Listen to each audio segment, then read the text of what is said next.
История Электры и сегодня не теряет актуальности, поэтому перед началом превью-показа в фойе Русдрама собралось немало людей. Однако сразу после приглашения к просмотру становится ясно, что зрителям предстоит увидеть нечто удивительное. Актеры зовут гостей за кулисы, тем самым как бы намекая, что это спектакль откровения. Ведь здесь, на своей территории, их персонажи готовы раскрыться полностью и без прикрас продемонстрировать свой внутренний мир.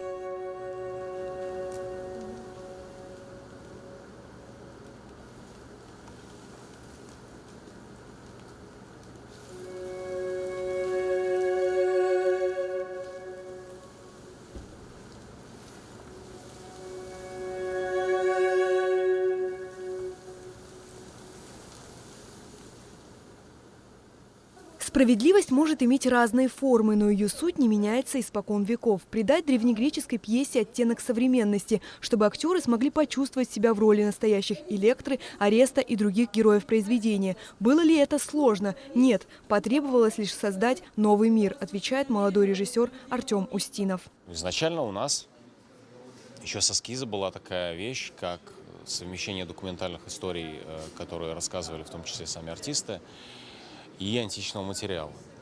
Потом стало понятно, что, несмотря на то, что мы замкнулись в очень маленьком пространстве, нам все равно нужна какая-то эстетика и какая-то, ну как сказать, какой-то мир надо создать здесь. В принципе, любую античную пьесу можно поставить как угодно. Она не содержит в себе никаких указаний на то, что это, когда это. Там, для тех людей, которые это писали и смотрели, события, происходящие в этих пьесах, уже для них это была какая-то седая древность, просто мифическая, не то, что для нас. Потому что это было для них там, 7 веков назад. Мир, созданный по совершенно иным законам, во всем его проявлении раскрылся в метре от зрителя. Страдания Электры, движимой местью за убийство отца, стали главным звеном составной цепи всего действа, так как это и было задумано древнегреческим философом Софоклом. И благочестие, кто станет оправдывать. Нет таких уважений, не надо. Горе простертого нет. Прав не стал ничем. А убийца его не постигла вместе. Режиссер Устинов поставил задачу, несмотря на все многообразие форм, максимально обозначить первоначальные проблемы пьесы. Словно заботясь о восприятии зрителя, герои раз за разом проговаривают свои мысли, возвращая нас к реальности античного мира. Много раз в течение всей первой половины спектакля они проговаривают. Собственно, в античной трагедии они же ничего не делают, кроме того, что говорят. Они бесконечно говорят. Это первая проблема, с которой ты сталкиваешься.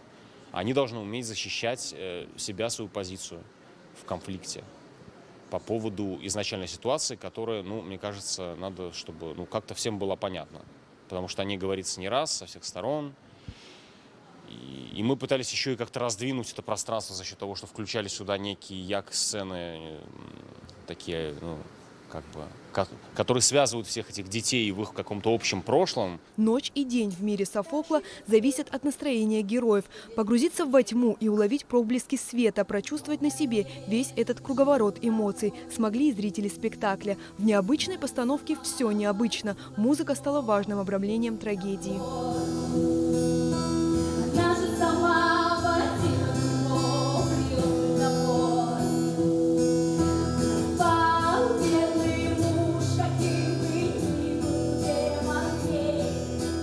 «Электра» – это совершенно новый спектакль для репертуара Русдрама. Тем не менее, труппа не побоялась взяться за эксперимент. Получилось захватывающе интересно, художественно и ярко. После показа публика долго не отпускала актеров, прежде чем они скрылись в темном зрительном зале.